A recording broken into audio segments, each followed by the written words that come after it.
On this episode, we have a special guest joining us, Area Sales Manager Bill Brewer. You may know him on Twitter as Corny Farmer. Give him a follow and see what's new with his scout hounds. We have a conversation about how the crops are looking throughout the countryside and recent market reactions. See for yourself why farmers are excited about the Enlist E3 soybean system. Check out the video link from Rodrigo Werle at the University of Wisconsin-Madison and see how the Enlist system has allowed neighbors to be neighbors again. We've got another way of keeping up on Cup of Joe. Subscribe to us on Apple Podcasts and Spotify. Welcome to Cup of Joe this week, episode 51, season 2. We've got Tommy with us, and we've got Bill Brewer, our sales manager from Central Iowa. So, what are you seeing out there, guys? Well, Turk, I drove over to eastern Illinois, back around to northeast Iowa, and down to southeast Iowa, and I got to tell you, we got a lot of good-looking crops out there. Some down corn and some situations from a storm system here last week, but I'll tell you, that's all. If it wasn't snapped off, it's coming back. We haven't had any personal claims ourselves. I think it's more of a competitive brand that we've seen some of those issues on. Also, a lot of pests showing up too. Soybean aphids out there, and we talked about also leaf hoppers and alfalfa. But for the most part, everything looks really good. Got a nice shot of rain earlier in the week too. Should really get us going through. I made a trip down to the Boot Hill, Missouri, and the crops look good all the way down. There's some dry areas. We've seen some corn kind of roll a little bit, but we've had some rain come through that would have taken some stress off. But I think there's still areas that need some. What are you seeing, Bill? Oh, I agree. We was borderline dry where we live, and we caught 4/10 the other night, but within 7 miles, they got up to 3.5 inches of rain, so it's real variable. Over in the drier areas to the west, I don't believe they got much over 1/10 or 2, but overall things look really good. I was to Algona a couple days and then down here to last night. We come down for a mini vacation, my wife, to see the Mississippi, and here today, and I'd have to say things look really good all the way from Algona down here. Sure. I think better do some marketing here if we get an opportunity. And in our area, there's some areas had wind damage, but nothing too serious, but it won't straighten up some. Yeah. And insect pests, very few aphids yet that could happen in the dry areas. I'm worried that the spider mites could show up. I hope not. Another thing I've seen that I haven't seen for a while is corn borers in the non-traded corn. Found some fields of that. Nothing serious, but just something we haven't seen for a while. It's been kind of spotty too. Yeah. I noticed with that corn borer. Yeah. And if we don't get those rains next week in southwest Iowa, we'll see some spider mites showing up. Yeah, in those it could. areas. So I see the drought monitors kind of moving into southwest Iowa and over toward Des Moines. Right. No, the corn during the day, them hot days, there was some pineapple fields around, and then towards evening they looked more normal. So yeah. But we bought some time with these last showers of rain, so hopefully we'll catch another one soon. Yeah, corn wants to protect itself. It's going to roll up and protect itself. Right. But looks kind of funny out there in the afternoon. But as long as she looks good Right. in the morning, I think we're doing okay. Yeah, the pollen shed, the fields I've been in, real heavy mid-morning, so that's good. And we've been getting those temperature rises to be able to see that happen. It's been almost ideal conditions for pollination here for those things. I think the weather's supposed to heat up a little bit next week. Right. Yeah, it's supposed to get hot this weekend and a little rain, some chances of rain next week, but there's some good subsoil moisture there to be uptake. Yeah, the forecast, it seems to always want to move around on you. It does. And so I'll wait and see what happens when we get there. But, as long as we don't get those temperatures up into the upper 90s, I think we'll be doing okay. And I think most corn will be pollinated. So. What's the markets doing right now, Turd?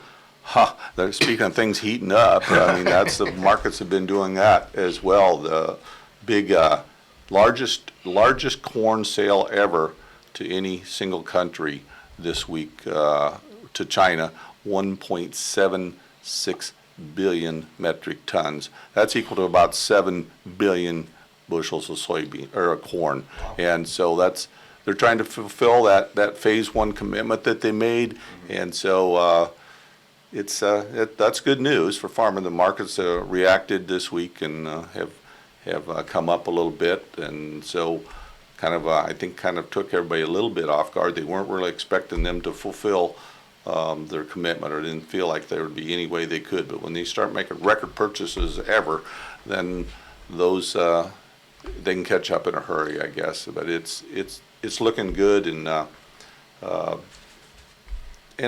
farm economy in general needs a little shot in the arm. I see $33 billion dollars have been pumped or are expected to be pumped into the ag economy this year, and so that's not the way we want to get the money in the farmers' hands and in ag in general. We want to do that through the markets and through exports. Is that from coronavirus relief? Market facilitation payments. Gotcha. It's coronavirus. It's all kinds of things. Sure. But $33 billion is what in federal aid direct to farmers is expected this year. So it's a big number. Not the way we want to have farmers making money. Yeah. What do you see in Bill? I've been hearing a lot of people are happy with their Enlist applications. Yeah, it's been a long while since I've had enthusiasm over herbicides, because a lot of resistant weed problems in the past few years now with Roundup. And I told Kathy the enthusiasm is the highest on Enlist E3 I've seen since the beginning days of Roundup, maybe even more so, where it's got the 3 modes of action. Some guys, if they got a little tougher weed problem, they throw a little Liberty in, and it seems like nothing gets by that then. And the simplicity of it, neighbor friendly, don't have to worry about susceptible crops as long as you play by the rules, and just the enthusiasm's there.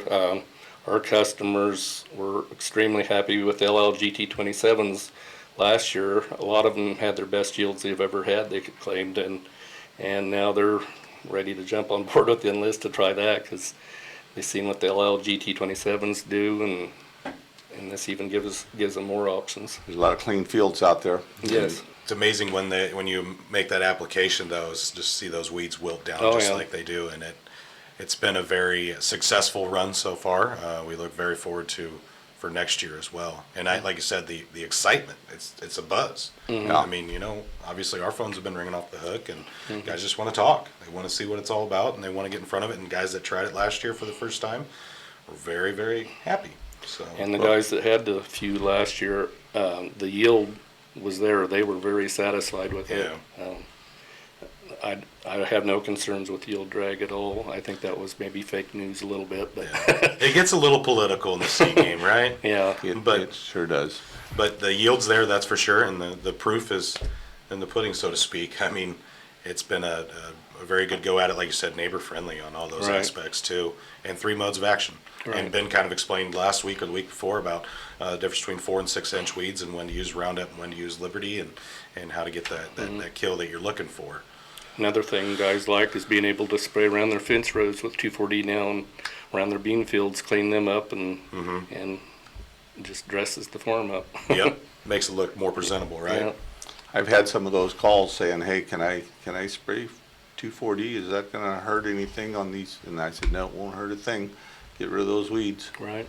Grandma's garden's pretty happy. Yeah, it's in general, it's allowed.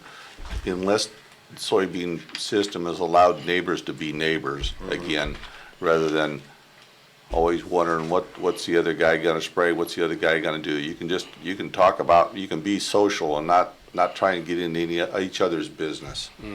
So it's a good thing for the industry. So Turk, you're down at the Boot Hill. You said the crops are looking good. Everybody else pretty excited, just as much down there. Everybody's excited down there, just like you guys are up here. Everybody's excited down there. They can't wait to get to next year and get a lot more Enlist soybeans in their system down there. Right now, they all been planning other modes of action, and now with the decision by the Ninth Circuit Court to vacate the camper registration, they're saying we're ready. We want Enlist soybeans, and so I think it's going to be a big swing down there as well.